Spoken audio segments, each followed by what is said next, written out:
As a professional engineer, my life is full of technology. I sit at a computer all day. I run engineering models all day on a computer. I am constantly on the phone talking to clients, to coworkers. I'm chatting, I'm messaging, I'm emailing. All of these things take away from the deep focus and the work I want to be doing. So, in this video, I want to explore some of the analog tools that help me combat that technology overload that I feel when I'm at work all day, when I'm behind a computer, when I'm typing, when I'm doing all these things that require a computer. And these tools I'm going to be talking about here today really make my life a little easier, help me focus on the things that matter the most, as well as when I'm in the technological space, when I'm in the computer doing the work as an engineer, it makes that work a little more meaningful. It makes it a little easier to do, as well as it makes it more productive in general. One of the things that most engineers know is essential is a good cup of coffee. And this one right here fuels me. I usually have at least 1 or 2 cups of coffee in the morning, maybe one early afternoon right after lunch. I grew up in Colombia. I grew up around coffee. So this is something that I've done for a long time. And it's almost a ritual where I can make my cup of coffee and then I get into a deep working session. And this right here is actually a very special coffee. It's from my family's coffee farm. You can see the coffee bag right there, and I'm gonna leave a link in the description below if you want to check it out. Absolutely amazing. Paired with that, I usually have this time timer. It is just so great to have an analog reminder of time. As someone that struggles with ADHD, having something like this that is analog and it helps me kind of tell time a little better in a physical manner is super super nice to do, and it just allows me to set a timer, let's say for 40 minutes. I just leave it in front of my desk, and I know once that timer goes off, I need to move on to the next thing, or I can take a break or do something else. But the most important thing I use it for is if I only have, let's say, 20 minutes before a meeting and I want to get something done before the meeting, I set this timer 20 minutes, put it on my desk, and I don't have to start constantly checking my computer for the time or worrying that I'm going to miss it. This thing has an alarm. So once the timer goes off, I can move on and get to the meeting. That's a great way to just, again, start the day, use a little bit of caffeine. As engineers, we love our caffeine, and know it's something that a lot of people use as a trigger for a deep work session. And the time timer just kind of helps keeping time. And as someone that struggles with time blindness and ADHD a little bit, it's a blessing to have something just kind of tactile that I can put on my desk. It doesn't have to be my phone or an alarm or something else. I just can put it on my desk and see it whenever I need it. The next tool, and this one is a little more of a practice, a habit that I've started to do a little more in recent years, is just do a little more reading. And doing a reading in a physical book has changed the way I consume content. Obviously, I'm able to open the book, feel the pages, and as I'm progressing through the book, I'm able to see how far I've come. The tactile sensation of a book, it can be beaten. I do like pairing this book or any book with this kind of pocket notebook here. It's a specially used pocket notebook. I do have a green and a red highlighter there for the things I agree with, the things I don't agree with in the notebook, kind of challenging those ideas. I have a pen that I enjoy writing with and has waterproof ink, so I'm able to highlight over it and don't worry, I don't have to worry about any smudging or anything like that. And in here in this log B pocket journal, I got two log B notebooks here. This first one, again, both of them are kind of new, but I just write quotes. Anything that I come across that I want to save, I just put it in here, and again, slowly filling these up.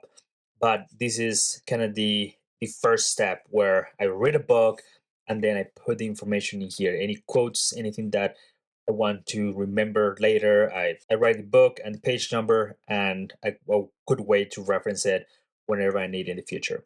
The second notebook here is actually for the second part of that process where I read the book, then I put aside for a few months, few weeks, and then I go back and look at all the highlights, all the things that I've read, put them down in my notebook, the ones that still feel meaningful and I want to keep, and then I move to the next book, next notebook, where it's more of the processing, the thinking on paper part of kind of the system. And here, just again, I look through my quotes, and again, I just started doing this, so it's still kind of an experiment, but I've been enjoying the way it's working out. But I look through the first book, find a quote that is resonant at the time, write it down in a different color up here, and then just kind of reflect on that quote and thinking how that is impacting my life.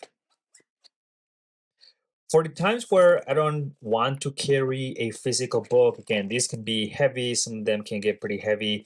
I do carry a Kindle with me, and this one is, I got it a few years ago. I don't exactly remember which year, but it's the Paperwhite, one of the newer ones. And you can see here I've been reading The Day by Stephen Ambrose lately. It's a great book. And again, this thing is super thin. It can stick inside a pants pocket or even just a backpack or anything, and it's easy to carry when I'm traveling. And this is my preferred kind of device. This is not completely analog, but still feels analog enough that it's worth mentioning here in this video. It's a great way to carry a lot of books and read them, and has, again, keep me off my phone, which is the main goal here. Obviously, the one constant over here is this pocket notebook. I've talked about it plenty in different videos. The setup itself kind of changes a little bit. Right now, it's a 3 pocket notebook setup where kind of the first notebook is a master index. I keep things that happen a day, any special collections I want to highlight and mark up in my notebook. That all lives in here, and it's a great way to really index all the different pocket notebooks, work notebooks, any journals, anything that I want to keep in a separate notebook right in here. The second notebook over here is my catch-all. This is the one that gets filled up the quickest. And here again, all sorts of things. We just went to DC this past weekend, so you can see I did a bunch of stamping. Um, I sometimes, I don't know, do some drawings, and I was gonna do this some sort of pattern here, but I didn't get to it.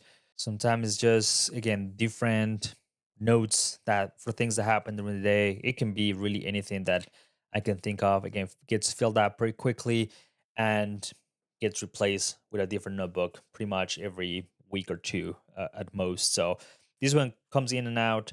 I like keeping it in here, and I do kind of take it out quite often. I do will pull it out, leave this one that is maybe a little heavier if I just have maybe shorts and don't want to carry a full either sling or backpack or something. I leave this whole thing behind, put this pocket notebook in my pocket, and I just, again, put the pen right there. This one right here, maybe we'll talk about it quick.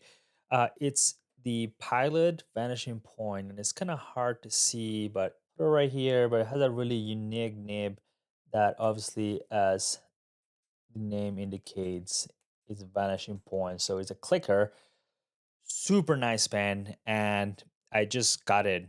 I want to say about a month ago, and I've been loving it just because it's super convenient and allows me just to, again, grab the notebook and start writing with just a click. Usually, fountain pen is a little more cumbersome, where you have to like unscrew the cap and pull it out and cap it and whatnot. But this one is just super quick and efficient, especially when I'm on the go or I just want to write one sentence and don't, I'm not really sitting down for a journaling session.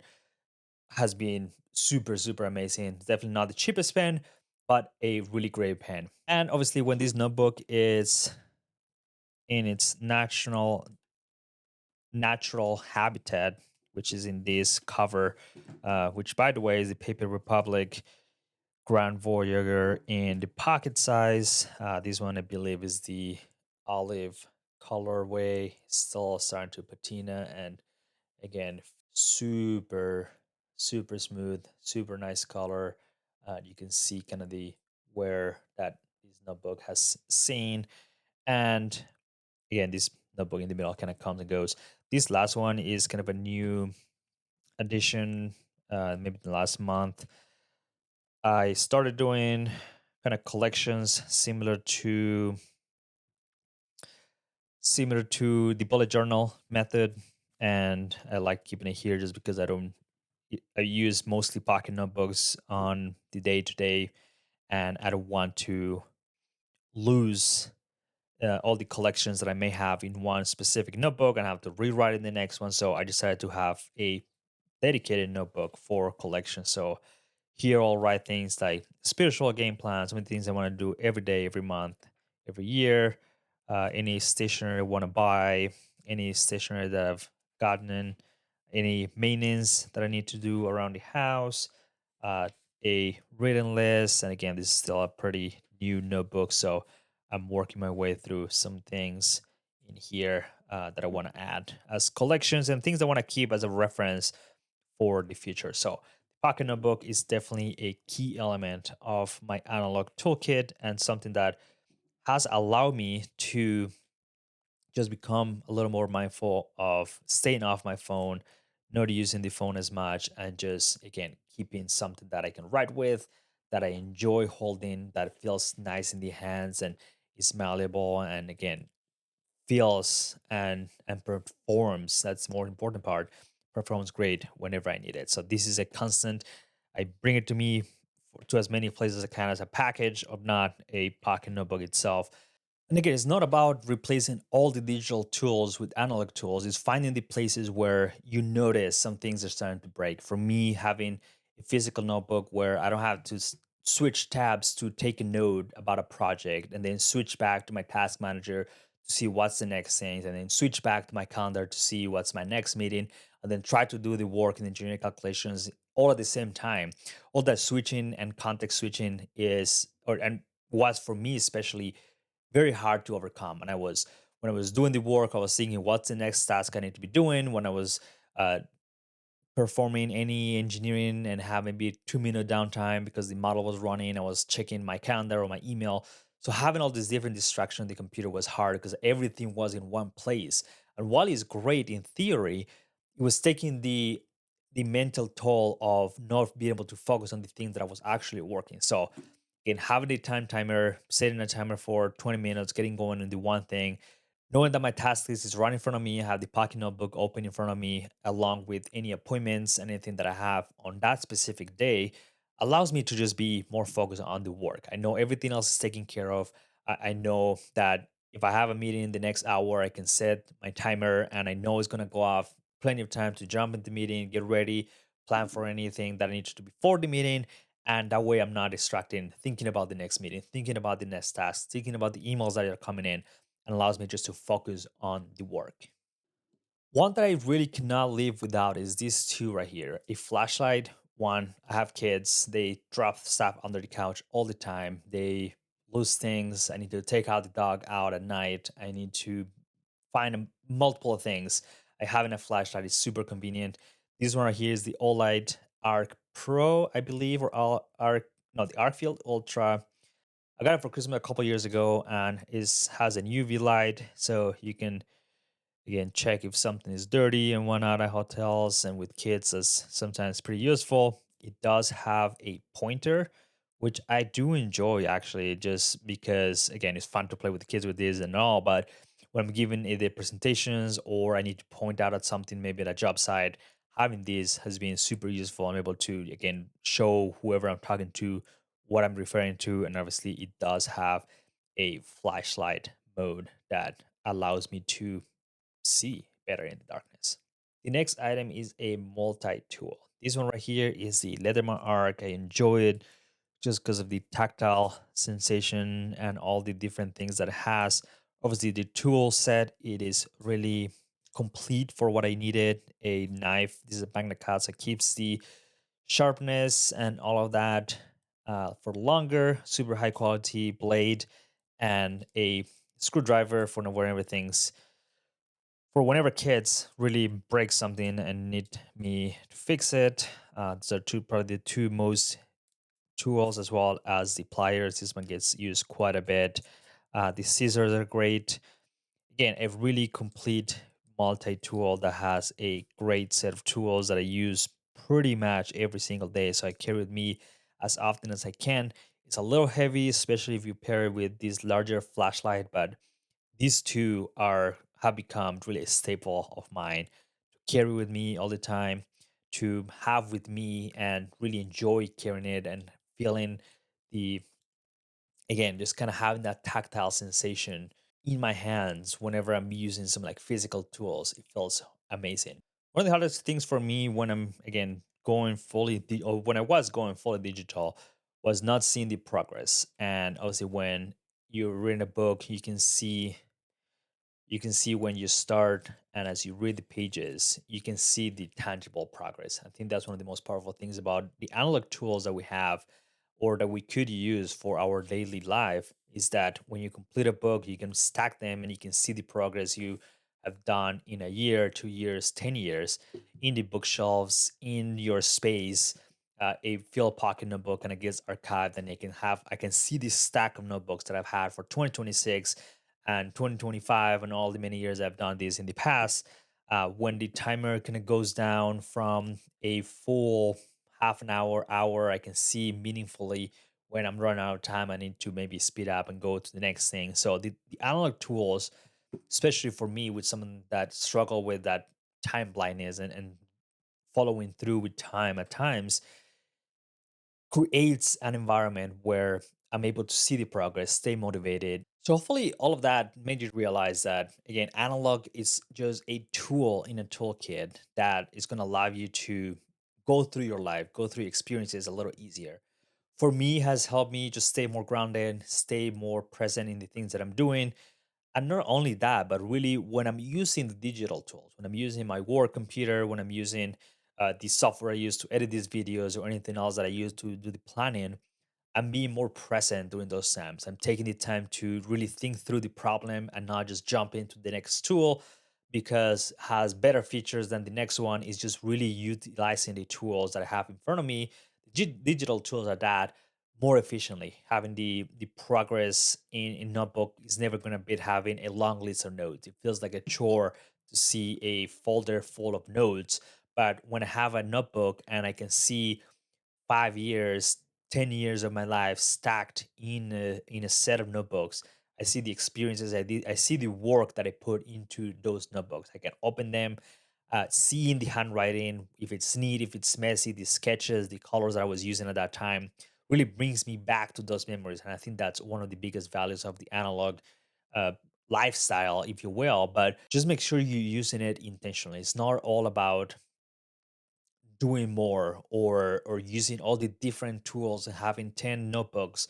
Start with what matter most to you, and I promise you it's going to change your life. So I want to challenge you today. Grab a notebook. Any notebook will do that you have. Grab a pen. It can be any pen that you have. And whenever you go to your next walk, take those two things with you, a notebook and a pen. And whenever a thought comes to your mind, whenever something that you are seeing or thinking about during the walk, write it down. Don't bring your phone, don't record anything digitally. Just bring a pocket notebook and a pen and write anything down that comes to mind. For me, having that physical movement, that movement forward really gets my ideas going and clarifies a lot of things. And having walks with my notebook have been one of the best things that I can do, especially if I'm stuck in a problem or I just want to work through a challenge that I have. And I encourage you to that today as well. Thank you so much for watching. I really enjoy the Thank you so much for watching. I've been enjoying all the comments that all of you have been leaving in past videos. Let me know what you want to see next. I have a few videos kind of related to ADHD and some of the techniques that I do to manage kind of that time blindness I've been talking about, some of the challenges that I've been able to overcome just by using a notebook, and overall how it has improved my life. So that I'm planning to do something like that in the future, but I want to know, what do you want to see more of? Do you want to see more product reviews? Do you want to see more kind of how to use these tools and these gear that I've been able to accumulate over the years that I enjoy using and I enjoy carrying with me? I want to know more about what you want to see in this channel. Thank you so much for watching. And if you're interested in, again, kind of the tools, anything over here, I'm going to leave that playlist right here that really talks through some of my tools, my methodology of anything analog, basically a longer playlist of all the analog tools that I like doing. And right here, YouTube is just going to recommend a video. So if you are looking forward to watching more of plant engineering content, check out this video right here. Thank you so much, and I'll talk to you in the next one.